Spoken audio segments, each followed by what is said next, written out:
আমাদের ভবিষ্যৎ প্রজন্ম তাদের ক্ষেত্রে যে শিষ্টাচারের যে গুণাবলী, এটি আরেকটু বিস্তৃতভাবে জানতে চাইব যে আসলে কোন কোন গুণাবলী অর্জন করলে আমরা বলতে পারি যে এই নতুন প্রজন্মের মধ্যে কিংবা এই সকল মানুষের মধ্যে শিষ্টাচারগুলো রয়েছে। অবশ্যই এটা কিন্তু কারো মধ্যে এটাকে চর্চা করা বা এটা অর্জন করা সহজ ব্যাপার নয়, এটা কিন্তু লেগে থাকতে হবে। কাজে নতুন প্রজন্মের যখন ব্যাপার আসছে, তারা কিন্তু সবাই আমরা দেখতে পাই যে এখন প্রযুক্তির মধ্যে খুবই তারা এক্সপার্ট, বা প্রযুক্তি তারা আমাদের চেয়ে অনেক বেশি জানে। কাজে এই প্রযুক্তির ব্যবহারটাই কিন্তু তাদের অনেক সময় নিয়ে নিচ্ছে। এর মধ্যে কিন্তু তাদেরকে আমাদের বলতে হবে বা দেখতে হবে যে যেমন যেমন কোরআনে বলা হয়েছে ওয়াকুলু লিন্নাসি হোসনা, সত্য উত্তম কথা বলা। অর্থাৎ আমি একটু আগে বলেছি শিষ্টাচারের অন্তর্ভুক্ত যে সে যে কথাবার্তা ইত্যাদি বলছে সে কিভাবে বলছে, সত্য বলছে কিনা, বেশি কথা বলছে কিনা, কাউকে কষ্ট দিচ্ছে কিনা, নতুন প্রজন্মের এটা আসলে অবশ্যই অর্জন করতে হবে। শুধু তাই নয়, যেমন কোরআনের অন্য স্থান আমরা পাই লুকমান আলাইহিস সালামের উপদেশ যে দুনিয়াতে গর্ব ভরে তুমি হেঁটো না, অর্থাৎ তোমার পায়ের আঘাতে তুমি তো না জমিনকে ফাটিয়ে দিতে পারবে না পর্বতকে চূর্ণ করতে পারবে।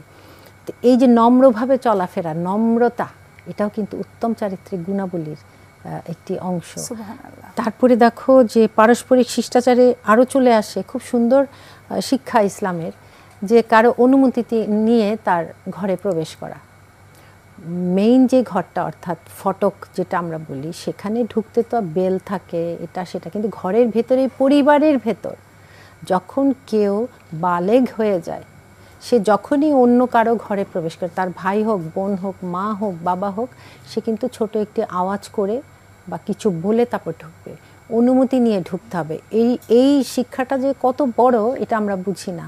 আমরা অনেক সময় মনে করি কি যে শ্রেণী কক্ষে প্রবেশের সময় শুধু আমরা যে ম্যাডামদের পারমিশন নিয়েছে আসতে পারবো কি না ক্লাসরুমে, অথবা ক্লাসরুম একটু ওপেন জায়গা, কিন্তু ঘরে যখন মানুষ বিশ্রাম নেয়, বা এটা কোরআনেই আছে সূরা নূরে, যে তোমার হয়তো দুপুরে তোমার কাপড় চোপড়ের হয়তো অনেক শিথিল করে রাখা হয়েছে, তখন যদি কেউ ঢুকে, এমনকি তার অ্যাডাল্ট ছেলেও, হ্যাঁ, মায়ের রুমে ঢুকলেও সেখানে বলা হচ্ছে বলে, এই যেগুলো কিন্তু শিষ্টাচার শুনতে অনেকেই মনে করবে এটা আবার কেমন কথা, কিন্তু এটাই ইসলামের শিক্ষা।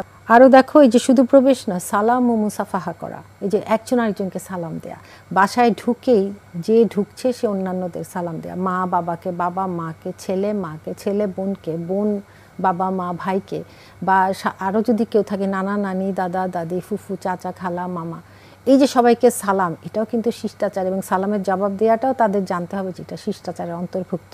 এখন আজকের নতুন প্রজন্মকে এগুলো যদি জানানো না হয়, তারা কিন্তু এটা শেখাটা খুব কঠিন হয়ে দাঁড়ায়।